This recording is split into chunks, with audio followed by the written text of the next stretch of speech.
In a quiet village surrounded by tall irako trees and winding red earth paths, there lived two boys who were as close as brothers.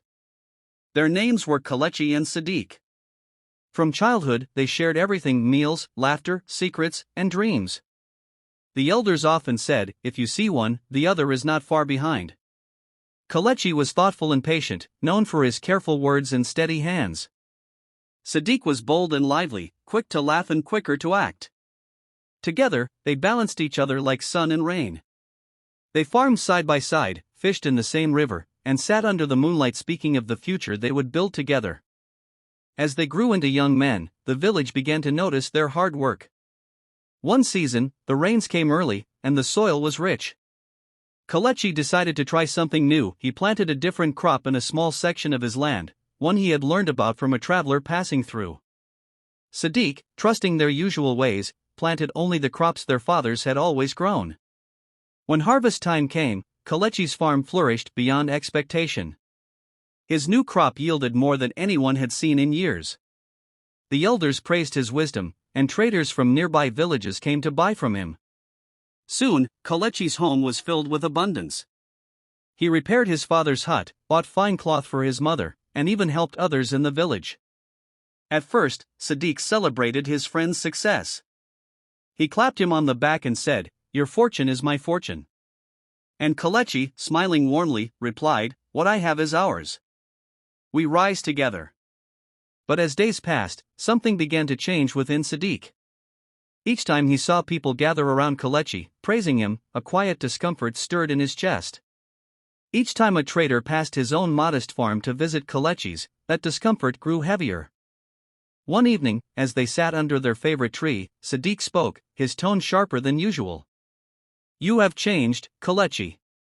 Kelechi looked at him, surprised. "Change? How? You no longer need me. The village sings your name now. What place is left for me?" Kelechi frowned gently. "Sadiq, you are my brother. Nothing has changed between us." But Sadiq did not respond. The seed of envy had already been planted, and it had begun to take root. Days turned into weeks, and Sadiq's thoughts grew darker.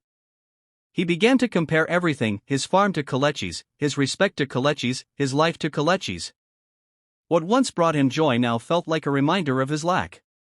Instead of seeking his friend's guidance, Sadiq withdrew. He stopped visiting Kelechi. When they passed each other in the village, their greetings became brief and strained. The laughter they once shared faded into silence. One day, a group of traders arrived again, asking specifically for Kelechi's harvest. As Sadiq watched them load their goods, something inside him hardened. "That should have been me," he muttered. That night, unable to sleep, Sadiq made a decision that would change everything. Under the cover of darkness, he walked quietly to Kelechi's farm. The moon hung low, casting long shadows across the land they once worked together. For a moment, Sadiq hesitated. Memories flooded his mind: their childhood games, their shared struggles, their promises. But envy whispered louder than memory. With trembling hands, he began to damage the crops, pulling plants from the soil, breaking stems, ruining what he could. Each act felt like both a release and a burden. When he finished, he stood in silence, staring at the destruction. His chest felt heavy, not with satisfaction, but with something darker. The next morning, the village awoke to Kelechi's cry. "My farm! Who has done this?" Villagers gathered quickly, murmuring in shock. The once thriving field was now a scene of loss. Kelechi knelt, holding broken plants in his hands, his face filled with pain. Sadiq stood at the edge of the crowd, his heart pounding. He avoided Kelechi's eyes. The elders began to question everyone, but no one spoke. The truth hung in the air, unseen but deeply felt.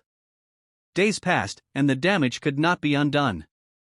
Kelechi's harvest was lost, and with it, much of what he had gained. Yet what hurt him most was not the loss of wealth, but the sense that someone he trusted had betrayed him. One evening, as the sun dipped below the horizon, Kelechi walked to the old tree where he and Sadiq once sat. To his surprise, Sadiq was already there. They stood in silence for a long moment. Finally, Kelechi spoke. "Why have you come?" Sadiq's voice trembled. Because I can no longer carry this weight. Kelechi's eyes narrowed slightly. What weight?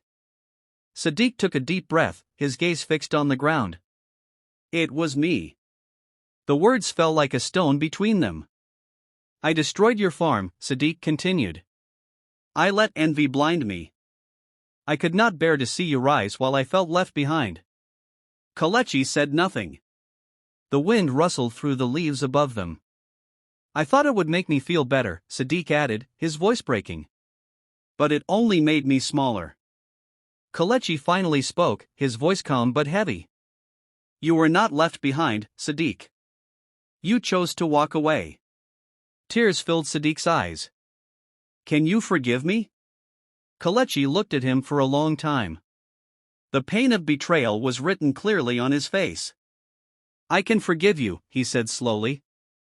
But I cannot forget what has been broken. Those words cut deeper than anger. From that day on, the bond between them was never the same. They lived in the same village, walked the same paths, but the closeness they once shared was gone. Where there had been laughter, there was now distance. Where there had been trust, there was caution. Sadiq worked hard to rebuild his life, but he carried the weight of his actions with him. Kelechi, though he recovered in time, became more guarded, his heart less open than before. The villagers often spoke of their story, using it as a lesson for the young. And under the same tree where two friends once dreamed together, the wind seemed to whisper a truth that all could hear. Envy does not only steal another's joy, it destroys the bond that once made two hearts stronger than one. Comment what you learned from this story. Like, subscribe, and share this with someone today.